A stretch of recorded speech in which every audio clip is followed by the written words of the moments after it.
With Dustborn being such a monumental failure on Steam, it was only a matter of time before the developer decided to address it. And one thing that I think is a surprise to no one, you're getting their media allies like Kotaku here actually running defense of them, pretty much saying like, yeah, this is a broken game with a lot of issues and it's a terrible game, but you can't criticize it because of racism or other stuff like that. Here's this article from Kotaku, and just take a look at it and see what they have to say about this whole game. Dustborn developers condemn tidal wave of hate and abuse directed at the team. Okay. Red Thread Games adventure rhythm action game. Adventure rhythm action game.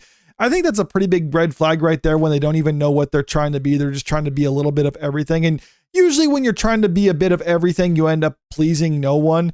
Dustborn has been out for a week and a half now, and it spent most of that time at the center of culture war BS. And was it put in the center of culture war, or did it try to insert itself into the culture war discussion? Because I would argue that that's what they actually did. And they just don't like the fact that a lot of the stuff that they're saying is being overwhelmingly rejected by gamers. But let's continue. The game certainly has some problems we laid out in our review. But if you search the game on Google right now and look at the user reviews, you'll see plenty of user reviews complaining about not any legitimate gameplay or design gripes, but instead about the woke mind virus and a bunch of other buzzwords using to complain about when people of color, queer folks, and overtly leftist politics are expressed in media.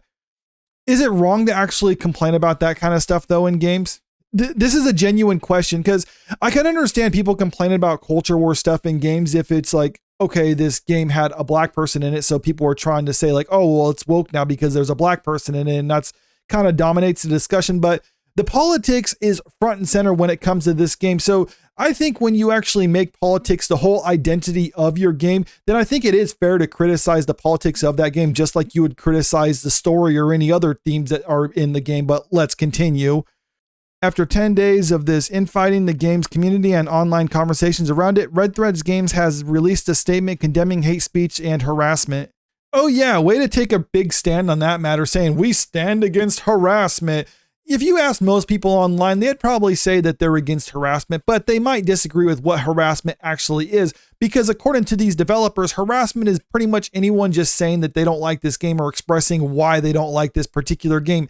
And that isn't harassment. People are allowed to say whether they enjoy a piece of media or not, but these developers are just stuck in their echo chamber. They're never hearing any opinions that they don't personally agree with. That's why they like advocating for removal of free speech and other things like that, because they want to remain in their echo chamber and just assume that everything that they do is perfect, when in actuality, most people overwhelmingly reject what they have to say. The statement was posted to the company's social media accounts, expressing that the game's story was deeply meaningful to the team, and while it was prepared for the game to be divisive, it was pushing back against targeted harassment directed at the creators since Dustborn's launch. We expected Dustborn to spark conversations and debate and look forward to engaging with the players in positive and constructive fashion. Unfortunately, the conversation has been drowned out by a tidal wave of hate and abuse. Mind you, they never actually say what this hate and abuse actually is or post any receipts for that matter, so I'm inclined to think it's a lot of people just critical over their game because they have this overt political messaging in it, and when people are rejecting that, then they're going to go out and say like, oh, we're being abused and harassed online, when really that's just legitimate criticism. We welcome thoughtful feedback and respectful criticism. We embrace discussions and debate, but we have zero tolerance for hate speech, harassment, and threats of any kind. Those who engage in such behavior will be removed from our community. Do you even have a community? I mean, just going by the peak players for this game at just 83 or 33 active players right now, I don't think you really have enough people that you can consider a community. And even if you did, you probably can't afford to get rid of anyone. So maybe you should take caution before you threaten to actually kick some people out of it. Dustborn publisher Quantic Dreams put out its own statement in support of Red Threads Games, saying it stands with the developer against hate in all its forms, while the studio closed comments on the post. Very brave of you, by the way. Some of the quote tweets are spouting the kind of vitriol you would expect, such as saying the team deserved the harassment for the game they put out, or pointing out the game's low Steam concurrence.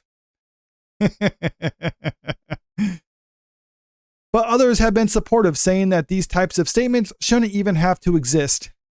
So, just out of curiosity, I went over to this actual statement that they made on Twitter to look at the quote tweets from it to see what these harassing statements actually are. People saying that they deserve this type of harassment. So here it is right now, bro, just DM them. So just, yeah, pointing out the low player count for this game. The main character in Dustborn uses her powers to cancel, bully, hoax, manipulate, and gaslight others because they don't share her beliefs. You're the advocates of hate speech, harassment, and threats. Pax is not a hero. She is a sociopath, and you not recognizing this is insane. That is 100% true. I've heard some people say that this game is a lot better if you think about the protagonist as the bad guys in this whole game. But the thing is, the studio actually legitimately thinks that these people are the good guys in the story. And that's what's really troubling about this whole thing. Ain't no way you're saying this when bullying is the core feature of the game, along with canceling people that causes people to self-harm. And yeah, they have some of the images of that. But we're using the same powers of your game. Don't be the effing silly and accept the consequences of your acts. A story about the power of words, about bullying, building a world where everybody can feel safe. Also, Red Thread Games, the power to bully, cancel, etc. Hey everyone, what would you rather play? A game where you can cancel someone and they might self-harm, or a game where where the main character doesn't want compensation for helping anyone, including saving a dude's half-dead vegetable girlfriend? Good point right there.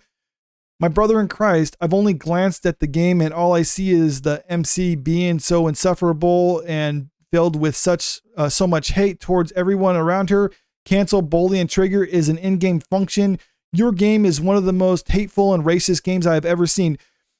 To me, it doesn't seem like people are harassing them. It just seems like people are just criticizing the actual characters of this game. But the thing is, what I believe about this game is that the developers pretty much just inserted themselves within the characters of this game. It really does come across as sort of a self-insert type of fan fiction.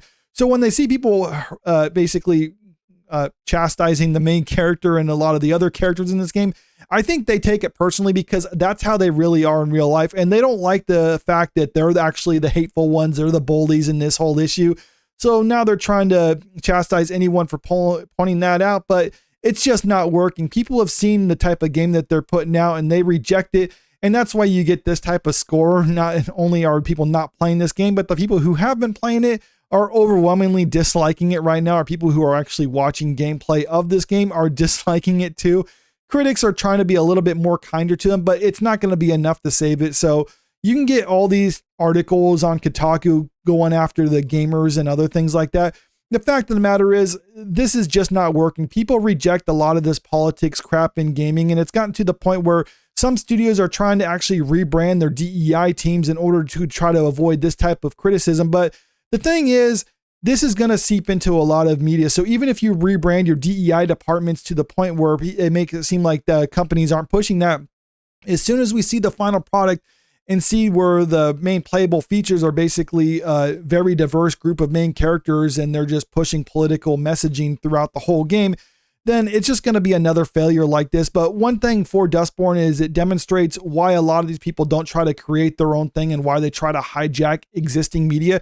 Because when they create their own thing like Dustborn, they have no one actually playing it. But when you hijack something, then you might get somewhat of an audience and some people defending it like we saw with the Acolyte.